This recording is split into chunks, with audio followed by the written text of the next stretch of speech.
and that's the concern that she raised here, that that is very likely going to bring about a situation. You never know what happens in the hinterland. Come on, guys. Such that that ballot box will even get full before we even get started. Do you have extra ballot boxes? Yeah, we do. Okay. Right, gentlemen, don't forget, we'll still have Hussaini Abdul, Dr. Hussaini Abdul, who is a political scientist there. Well, this particular question is for Mr. Okoye, but I have another one, of course, for Dr. Abdul.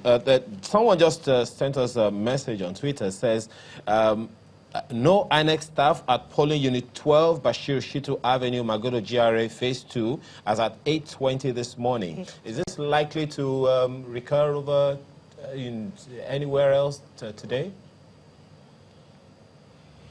Well, anywhere that particular situation occurs, we have a situation room in all the states of the Federation. We also have a situation room at the National Collation Center, at the International Conference Center. The moment that particular issue is escalated, we will address it as quickly as possible and find out why a particular polling unit has not opened at this point in time. So if the people at that polling unit can just escalate it to the situation room at in Lagos, or even at the situation room in Abuja, we will definitely address it immediately and find out why that particular polling unit has not opened. But I'm sure that the mere mention of the name of the polling unit at this moment, that people at the situation room at the International Conference Center are already addressing the situation. Yeah, Dr. Abdul, elections have begun. Do you have any concerns that may not have been addressed by INEC at this time? Well, this is a human process, and since it's a human process, there's the question every is for likelihood Dr. Abdul, that things that are not anticipated may happen. Mr. Okoye, the question is for Dr. But if they happens, we would address them. The question is actually for Dr. Abdul. Do you have any concerns that have not been addressed as at now? The process has started. Well, not significant. I want to believe after this 1 week of postponement, what we have seen in the last few days was an increased momentum from INEC and strong interface with citizens. The INEC has spent the last 1 week on the daily communications with Nigeria, and that has provided an opportunity for people to engage, particularly those of us who are observing elections, to also ask the right questions and get clarifications on those issues. Of course, it's a system and it's also a process-driven issue. You may have some hiccups from time to time. What is actually important is how do we respond to such issues, like the ones being currently identified, and how well are we responding to them. There will surely be, it's a very complex country. It's also a very dynamic country. And therefore, there will be one issue here and there, depending on locations. And the complexity of the country, sometimes people emphasize its social component, ethnicity, religion, and others. But we don't look at the geographical and even the topographic differences. Some parts of the country are still very hard to reach.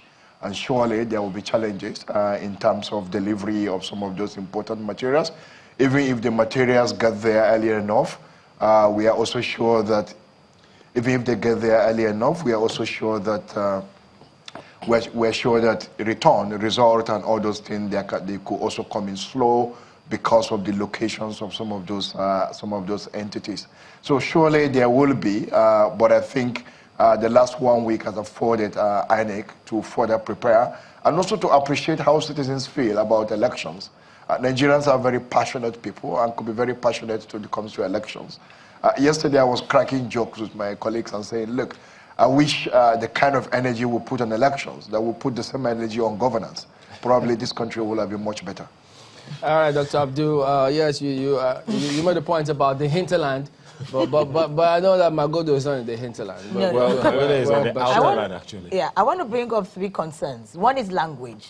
Okay. Would there be people to interpret to those who cannot speak English, for instance, about the voting process. That is one.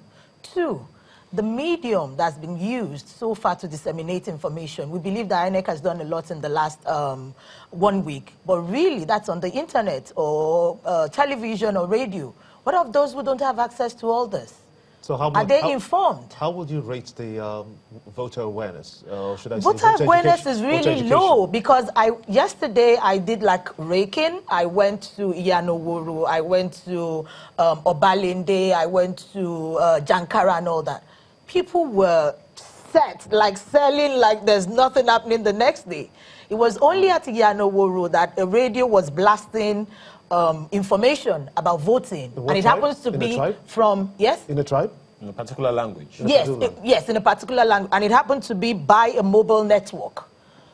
Part of their adverts and all that, but they were slotting in their adverts, but they were also, telling people how to vote. So I would think that sensitization has really been low, especially for people who do not speak English, who are not on the internet, so I don't know how they're going to be reached. Yeah, another thing is, let me quickly point this out, electronically sending in the results.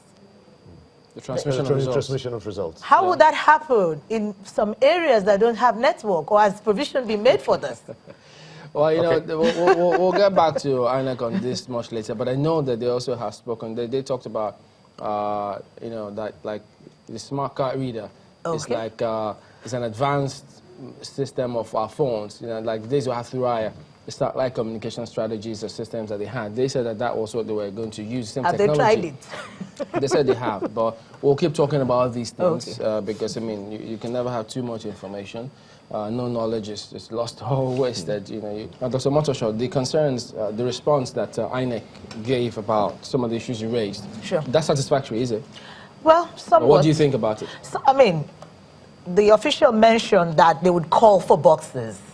What's the distance between, where they need to get those boxes and where they need to get them to? Because if you're just going to call, there should be extra nearby.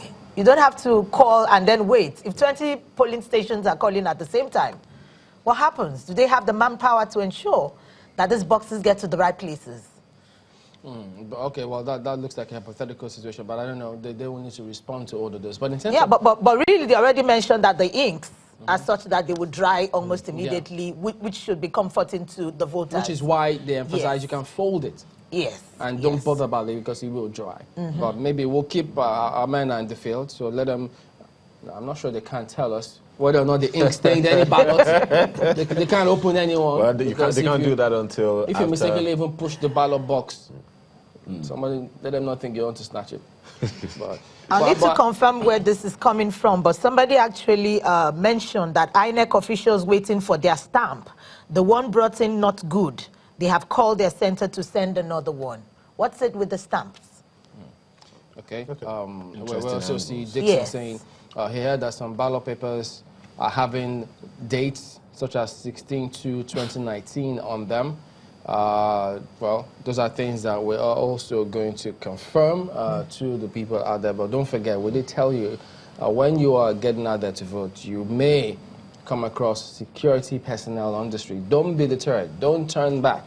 Keep going. Sure. As long as you have your permanent voter cards, you will be allowed to go and cast your vote today. Well, be also reminded that the ballot boxes are labeled. As Gimba mentioned the other time, the ballot box for presidential election is red, the one for senatorial election is black, and the one for House of Representatives is green.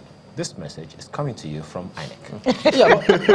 but Dr. Moshosh, I'm just wondering, in terms of, yes, the voter education, as you say, you have some challenges with it, but when we see people say, look, I'm ready, I was there at about as early as 6 or 5 a.m. I was even number 4 or 5 because there were people there before me.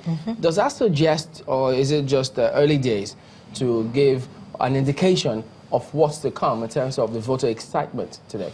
I think people just decided that with this 1 week wait, they're not going to be deterred, and they don't want anything to stop them, especially the elderly. I wasn't surprised to hear that in a lot of the stations, the elderly got there early. These are people who have been voting, and they just believe that even though it's just one vote, nobody's going to take it away from me. And they know that, I mean, they can also... They can't, you know, get on Okada or find a way out. So they have to get somebody to get them there as early as possible. And they will wait.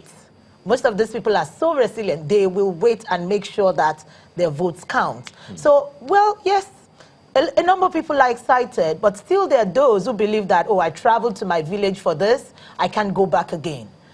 I mean, since this is electronic, why can't people vote anywhere? Since we're using biometrics, why can't people vote anywhere? Well, you're smiling. Well, another concern that anyone will probably also, don't worry, you see, they're going to laugh now. Okay. Is about people living with disabilities. Yes, I was going to bring that up. Yes, you know, I'm always representing the people in the You know, how do they get there? Somebody who is visually impaired, for instance. I mean, if we had difficulty getting here this morning, what happens to that person? No, but I probably just give up voting. But I think they say they have papers with braille such that they can vote. Get in there. Get into the voting centers.